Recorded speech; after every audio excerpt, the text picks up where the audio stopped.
मैं शाजिया पहले आपसे शुरुआत करना चाहता हूं। अभी हम तस्वीरें दिखा रहे हैं किस तरीके से देश भर में खास तौर पर बीजेपी के लोग प्रोटेस्ट कर रहे हैं। जो भी कुछ बिलावल भुट्टो ने कहा, बहुत सारे लोगों का यह मानना है कि बिलावल भुट्टो ने जो बात कही वो इतनी हल्की बात है कि इसके लिए तो प्रोटेस्ट करके भी उनकी बात का जिक्र करना भी जो है वो बेमानी है। क्यों नहीं छोड़ देते बिलावल भुट्टो जो कह रहे हैं दुनिया में सुन कौन रहा है? एक तरह से तो आपकी बात सही है सौरभ जी। 10% का 10% क्या कह रहा है वो सब देख रहे हैं, तो हमें इस पर ऑब्जेक्ट करने की जरूरत नहीं है। लेकिन आप समझिए, ये पाकिस्तान के फॉरेन मिनिस्टर हैं, क्यों हैं कैसे हैं वो एक अलग बात है। लेकिन हमारे देश के प्रधानमंत्री के बारे में इस तरह के अपशब्द का इस्तेमाल करना, इतनी घिनौनी भाषा का इस्तेमाल करना और इतने जाहिलाना अंदाज से उसका मुजाहरा करना, और मतलब दिखाता है कि अब वो असल में भारत के छवि को या भारत के प्रधानमंत्री को हार्म नहीं पहुंचा रहे हैं। ये जनाब फूल की खेती करके 1 एकड़ में 1 साल के 30 लाख तक कमा रहे हैं। आपको भी ये करना है तो फ्रीडम ऐप को अभी डाउनलोड कीजिए। या तकलीफ नहीं दे पा रहे हैं, खुद अपने आप को, अपनी छवि पर और अपने देश की और फॉरेन मिनिस्ट्री की छवि को एक तरह से डाउनग्रेड कर रहे हैं और उसका सम्मान नहीं कर रहे। लेकिन हमें ये कहने की जरूरत है कि पूरा देश एक साथ है। अभी भी आपने बताया किस तरह से हमारे प्रधानमंत्री साहब जब प्रधानमंत्री नहीं थे, पूर्व प्रधानमंत्री के लिए कैसे उन्होंने कहा कि हम लोग कतई इस तरह की बेहूदी भाषा, ओछी भाषा और जलील किस्म के जलालत से भरे शब्दों का, अल्फाज को स्वीकार नहीं करेंगे। वैसे ही जरूरत है सबको इस बात को कहने की, तस्दीक करने की कि कम से कम कुछ भाषा की मर्यादा तो रखो। भाई देने को तो दे सकता था मैं भी उसको गाली, लेकिन मेरी तहजीब इजाजत नहीं देती।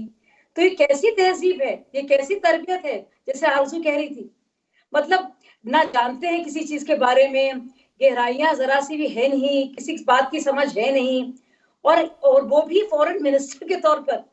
अब मुझे थोड़ा अगर मैं इतनी गुस्सा नहीं होती तो शायद मैं हंस रही होती कि कैसे लोग बर्दाश्त कर पा रहे हैं इस तरह के शख्स को जो एंटाइटलमेंट की वजह से वहां बैठा हुआ है, अपने आखिरी सरनेम की वजह से, और हमारे देश के प्रधानमंत्री के बारे में इतने बड़े फोरम पे ऐसी जलील किस्म की भाषा का। मैं शाजिया जी मैं ये नहीं जानता कि पाकिस्तान के फॉरेन ऑफिस में या पाकिस्तान के प्राइम मिनिस्टर के ऑफिस में उनके इस बयान को लेकर के किस तरीके से रिएक्ट किया जा रहा है। लेकिन इतनी बात तो सही है कि जो बात भारत के विदेश मंत्री डॉक्टर एस जयशंकर ने कही थी, वो बात सहन नहीं हुई बिलावल भुट्टो से। क्या कहा था डॉक्टर एस जयशंकर ने? डॉक्टर एस जयशंकर ने यह याद दिलाया था पाकिस्तान को कि अगर अपने बैकयार्ड में, अपने घर के पीछे सांप को पालोगे तो यह मत सोचना कि केवल पड़ोसी को काटेगा, किसी दिन तुम्हें भी डसेगा। यह बात बुरी लगी बिलावल भुट्टो को। बिलावल भुट्टो को यह बात बुरी लग गई कि एस जयशंकर ने याद दिला दिया कि जिस देश में ओसामा बिन लादेन पकड़ा जाता हो, जो देश अपने पड़ोसी मुल्क के पार्लियामेंट पर हमला कराता हो, जिस देश के अंदर आतंकवादी, अंतर्राष्ट्रीय आतंकवादी पलते हो, वो यूएन जैसे फोरम पर जाकर कम से कम नसीहत या लेक्चरबाजी करने की कोशिश ना करे। यह बात उन्हें अगर बुरी लगी थी तो इसका जवाब उनका हक था देना, दे सकते थे। लेकिन उन्हीं के फॉरेन ऑफिस के लोग जिस किस्म के बयान जारी करते हैं, कम से कम उसमें कुछ तो डिप्लोमेसी नजर आती है, वही देख लेते। लेकिन उन्होंने जो भाषा इस्तेमाल की, अब्दुल समद साहब के पास जा रहा हूं सर, बिल्कुल न्यूट्रल होकर के बताइए, आपको लगता है आपके फॉरेन मिनिस्टर ने जो लैंग्वेज इस्तेमाल की है वो किसी डिप्लोमेट की भाषा? छोड़ दें, फॉरेन मिनिस्टर तो बड़ी चीज होती है।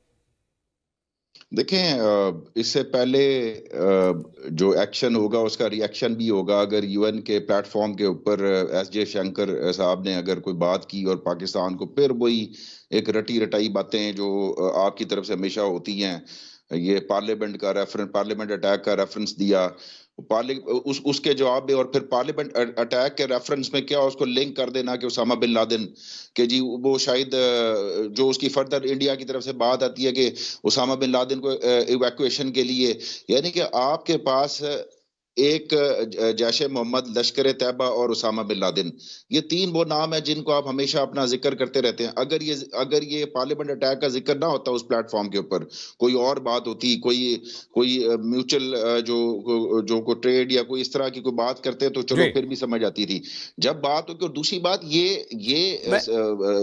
देखें, ये बिलावल भुट्टो ने बात नहीं की, ये आपकी तरफ से, कांग्रेस की तरफ से कई लीडर्स हैं जो बात करते हैं, कांग्रेस की तरफ से जो राजीव गांधी है, क्या उन्होंने फिर आपके पार्लियामेंट के अंदर आपके होम मिनिस्टर जो बीजेपी के थे, उनके ऊपर सैफरॉन टेररिज्म का इल्जाम आया।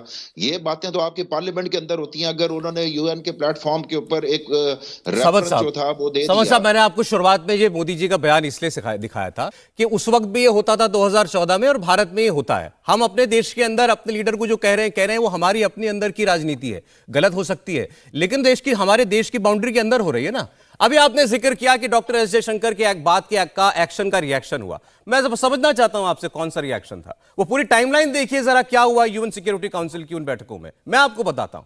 सबसे पहले पाकिस्तान में आपकी एमओएस फॉरेन मिनिस्ट्री की जो है हिना रब्बारी खार, मसूद अजहर के घर के बाहर, या जो लश्कर तैयबा का जो चीफ है उसके घर के बाहर ब्लास्ट होता है, आपने हिंदुस्तान का नाम लिया, उस पर जवाब दे रहे थे एस जयशंकर। ये जनाब फूल की खेती करके 1 एकड़ में 1 साल के 30 लाख तक कमा रहे हैं। आपको भी ये करना है तो फ्रीडम ऐप को अभी डाउनलोड कीजिए। उस पर जवाब दे रहे थे कि जहां पर ओसामा बिन लादेन मिलता हो और मारा जाता हो, वो लेक्चर ना दे हमें आतंकवाद के ऊपर। आपके जर्नलिस्ट ने यह सवाल पूछा कि पाकिस्तान से होने वाले टेररिज्म को कब बंद करेंगे साउथ एशिया के अंदर। पाकिस्तान का नाम था उसमें, हिंदुस्तान का नाम भी लिया, पाकिस्तान का नाम भी लिया आपके जर्नलिस्ट ने। उसका जवाब दिया था, ये अपने मिनिस्टर से पूछिए, मुझसे मत पूछिए, अपने मिनिस्टर से पूछिए। शुरुआत पाकिस्तान ने की थी, और मुझे हैरानी है कि आज भी आप बिलावल भुट्टो की जबान को डिफेंड कर रहे हैं। सौरभ जी, अगर मुंबई अटैक्स के ऊपर इंडिया पाकिस्तान को 400 पेजेस का 400 पेजेस का डोजियर दे सकता है, और अगर पाकिस्तान ने जो लाहौर में अटैक हुआ हाफिज सईद के घर के बाहर उसका डोजियर हैंड ओवर किया यूनाइटेड नेशन को, तो ये तो इंटरनेशनल कम्युनिटी का काम है कि वो उस डोजियर में दिए गए एविडेंस को इवैल्यूएट करें। और वो समझ साहब, मैंने कहा इनकार किया, आपके फॉरेन ऑफिस को अपनी काम करना चाहिए, अपनी जिम्मेदारी निभाए जो पाकिस्तान के लिए है उसकी। इंडिया टीवी हर वक्त हर जगह डाउनलोड करने के लिए सर्च करें India TV news Google play store या ऐप स्टोर पर।